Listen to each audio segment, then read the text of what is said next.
No dia de hoje, dedicado a todos os santos, podemos nos perguntar: que todos os santos são esses? Devemos saber que não se tratam dos santos que ainda caminham neste mundo, no sentido de separados, eleitos por Deus para caminharem dentro da igreja militante, da igreja peregrina. Também não são as santas almas do purgatório, que já partiram desta vida e estão se purificando de pecados leves e de desordens espirituais para entrarem em comunhão permanente com Deus, no estado que chamamos de céu.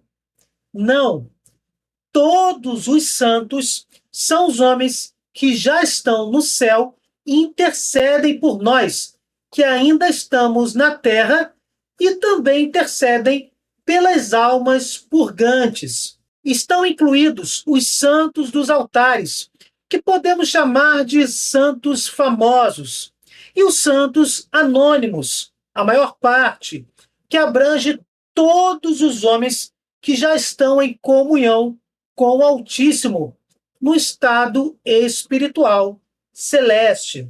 É verdade que esses santos celestiais podem interceder por nós a Jesus Cristo. Como? Eles não estão dormindo?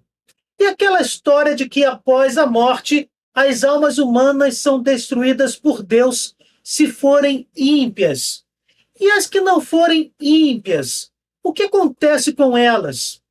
Vamos responder a essas questões neste vídeo. Deus destrói a alma humana.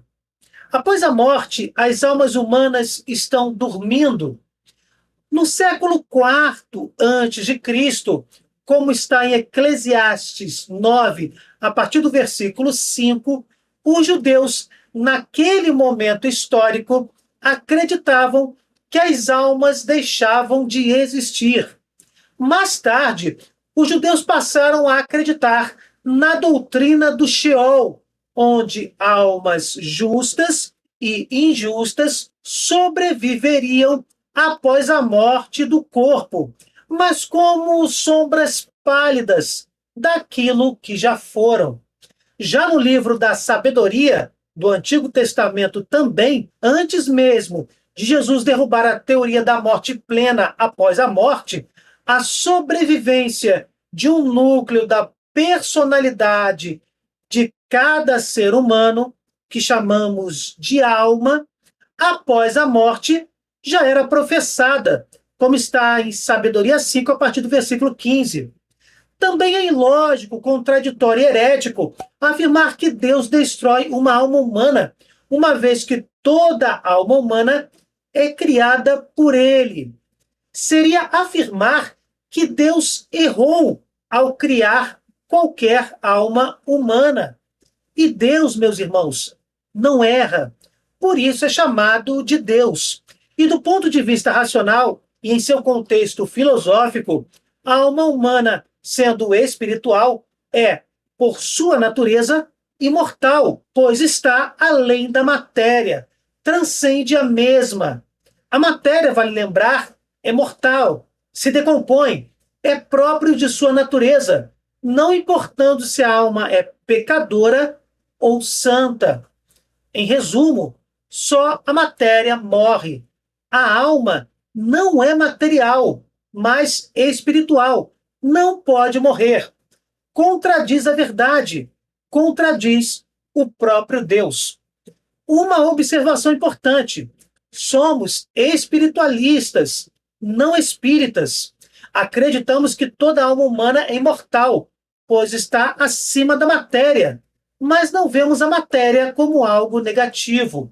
O corpo material é parte integrante do homem, é criação de Deus. O corpo do homem que caminha nesta terra está apenas corrompido, decompõe-se no sepulcro, obviamente, mas por ocasião do retorno de Jesus no fim dos tempos, os corpos serão ressuscitados, os corpos serão gloriosos, pois também já não serão corrompidos. O homem é integrado de alma espiritual e corpo material. No fim dos tempos, os homens ressuscitados serão formados de alma espiritual e corpo glorioso. Não podemos rejeitar o corpo em nenhum momento. Inclusive, é templo do Espírito Santo. O que rejeitamos são os pecados e a corrupção proveniente deles. Sobre os mortos dormirem após a morte, não. Os mortos não estão dormindo. E o Novo Testamento demonstra isso taxativamente. Jesus fala ao bom ladrão: hoje estarás comigo no paraíso. E isso, vale dizer, não significa que o bom ladrão estará dormindo, pois a alma não morre, a alma não se cansa, a alma está além da matéria, lembram-se? Logo, a alma do bom ladrão estaria em comunhão permanente com o Altíssimo. Na parábola do rico e do Lázaro, Jesus apresenta a sobrevivência consciente tanto dos justos como dos injustos. O rico, após a morte, vai para um lugar de tormentos e o pobre para um lugar de felicidade. Isto enquanto a vida continua na terra, antes da volta de Jesus em plena glória. Já aconteceu o juízo particular, como está em Hebreus 9, verso 27, e todos estão conscientes antes da consumação dos tempos, antes do retorno de Cristo glorioso. Os mortos, portanto, não estão dormindo. Os justos estão no céu, intercedendo por nós sem cessar ou completando a sua purificação no purgatório. Os que radicalmente renegaram a Deus estão condenados porque assim desejaram. Mas, afinal, o que seria a comunhão dos santos? O Catecismo da Igreja Católica nos revela, nos parágrafos 947, 948 e 962.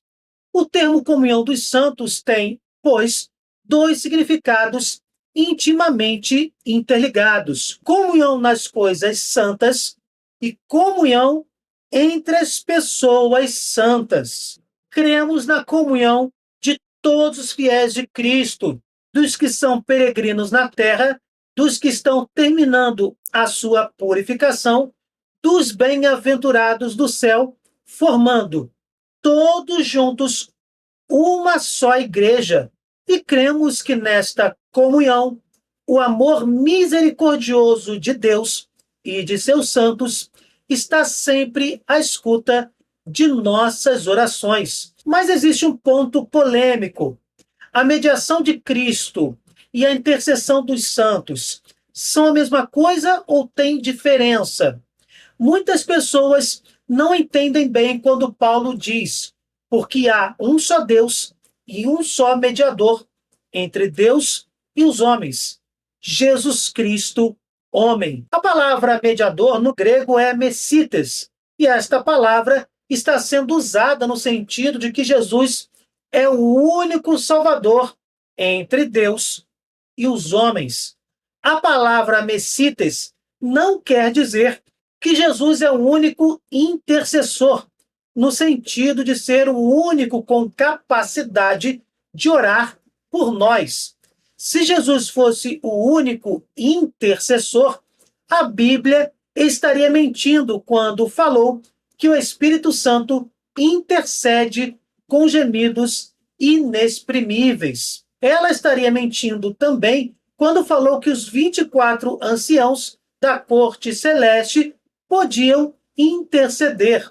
Estaria mentindo quanto ao ministério de intercessora de Maria Santíssima, que começou a se despontar no episódio evangélico das bodas de Caná. Mas, meus irmãos, como os santos, os justos que estão no céu, conhecem os nossos pedidos? Simples. Deus recompensa os justos com a sua sabedoria. Os santos celestiais não se transformam em deuses, pois não são eternos, onipotentes, oniscientes ou onipresentes. Porém, como estão em Deus, no céu, recebem o conhecimento de tudo através da onisciência do Altíssimo, e isso inclui os nossos pedidos. Temos ainda a passagem que fundamenta essa compreensão e é chamada biblicamente de uma visão digna de fé. Está lá em 2 Macabeus 15, do verso 12 ao verso 15. Tais passagens são perfeitas para fundamentar a intercessão dos santos, que é totalmente real. É a solidariedade entre os cristãos que não se quebra com a morte. Mas só os católicos acreditam na intercessão ou na comunhão dos santos? É uma crença baseada na Bíblia. E a Bíblia é uma das fontes do cristianismo. Também, algumas comunidades eclesiais protestantes ou evangélicas, as mais tradicionais, já compreenderam tal doutrina e a aceitam. Inclusive, já assinaram um acordo teológico conhecido como Declaração de Malta. Esta declaração foi assinada por um grupo de teólogos católicos, ortodoxos, luteranos, calvinistas e anglicanos em 15 de setembro de 1983, ao final do Congresso de Malta, realizado entre 8 e 15 de setembro de 1983. Reproduziremos aqui alguns trechos pertinentes. Todos reconhecemos a existência da comunhão dos santos como comunhão daqueles que na terra estão unidos a Cristo, como membros vivos do seu corpo místico. O fundamento e o ponto central de referência desta comunhão é Cristo, o Filho de Deus feito homem e cabeça da Igreja, para nos unir ao Pai e ao Espírito Santo.